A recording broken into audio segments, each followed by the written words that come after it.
Hi everyone, no growl. This is a guest host. This is Basil Chapman sitting in for Tom O'Brien. Tom's away today, and he asked me if I would be kind enough to fill in. And absolutely, as one of the hosts here at TFNN, I have some services. My 11 o'clock to 12 o'clock show, same telephone number, 877-927-6648, that's 11 o'clock till noon each market day throughout the week.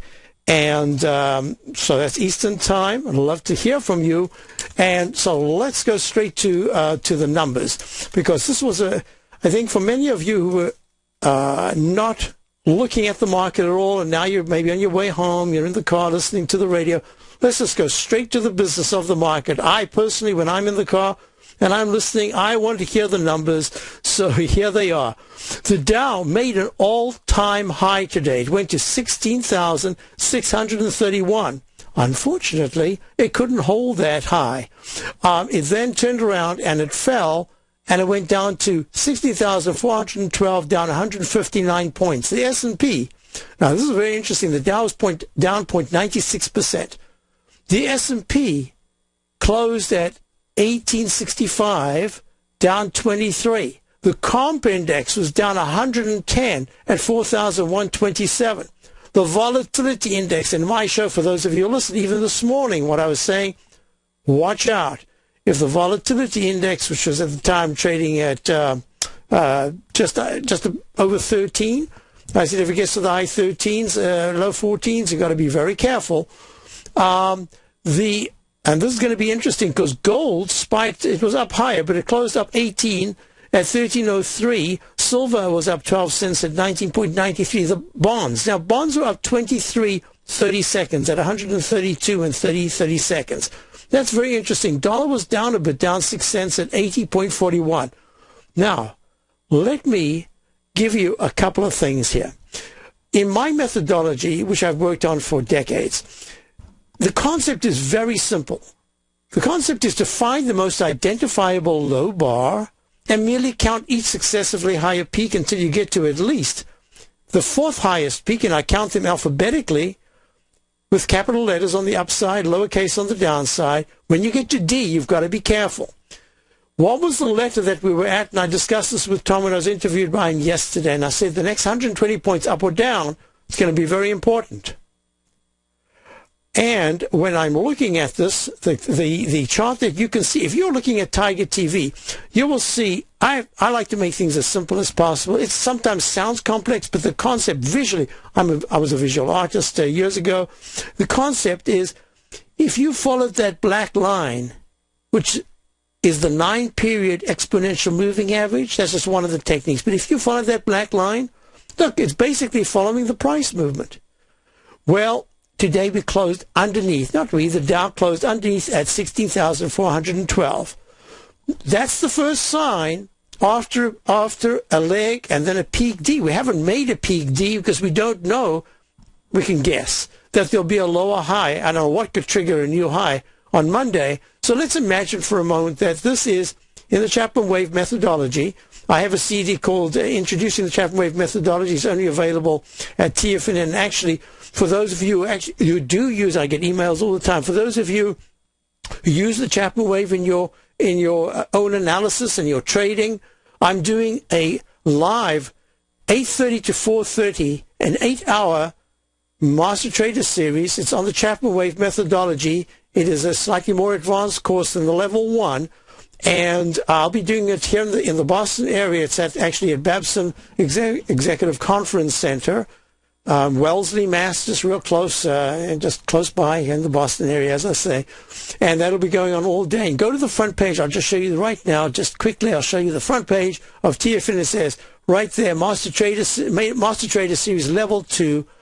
Join Basil Chapman for a full day Master Trader Series taking place. And that's Saturday, April the 5th, as I say, 8:30.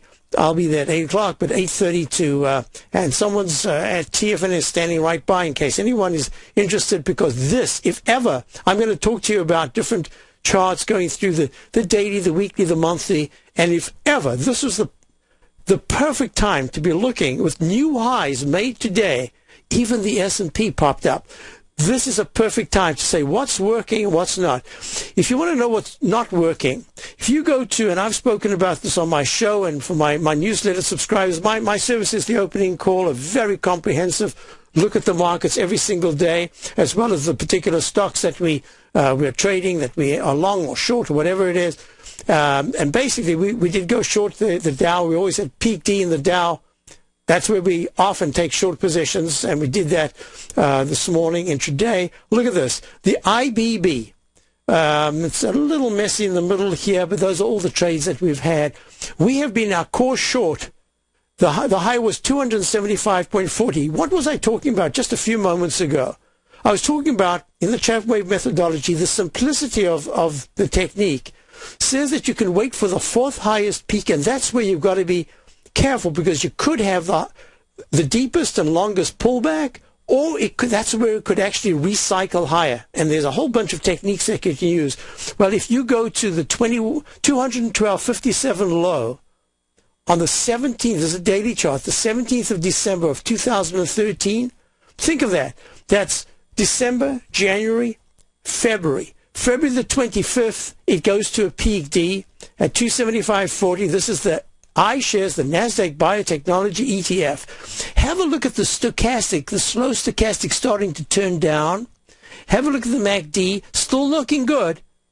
But also have a look that there is a peak D with what I call a silent doji candle the day before. And the day of the 275.40 high, it made a 274 round number high. That, no, it's the next day. That's even, 274 was on the 26th, and that 274, a day later, is another one of those silent candles. And look what's happened. So we've had a core short ever since then. We've had other shorts on the way down. We did have a nice long that gained us 10 points. This morning we took a long position, took a very small 3-point loss. The core position has been short from 271, and today's low is 225. But I didn't want to point that out just as a bravura act in the newsletter, but it was the technique. That's really the issue. Why? Because the weekly chart made what I call that peak E, that's the fifth highest peak, right on that same day, the week of the 28th of February, and it's got the pattern that I call the Eiffel Tower. What is the Eiffel Tower? It looks like this. It looks like an uppercase A. It goes straight up, and then it comes straight down. I'll make it red, and I'll make it nice and big so you can see what I'm talking about. Look at that.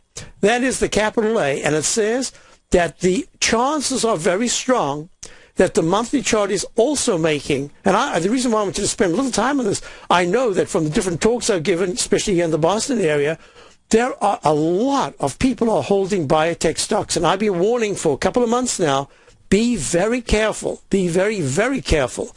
And what's happened is one of the best sectors, I wouldn't say ever, but it's just, as a sector, it's just been a monster, because every single time it pulled back, fund managers could buy the IBB and it would rally within hours. They'd be looking fantastic. Question of the Dan, you went long today on IBB. Yes, this is my second very short-term trade.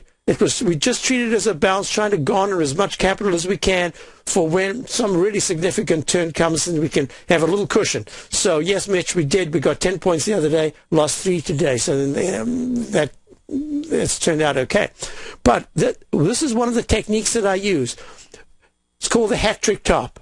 If the IBB monthly chart takes out the 223, I believe it is, 223 9-period exponential moving average in the monthly chart. That'll be a sign to say, be careful, the monthly is going to a sell signal. That's not a sell mode. The daily and the weekly are already in sell modes. Sell mode implies time and price to the downside.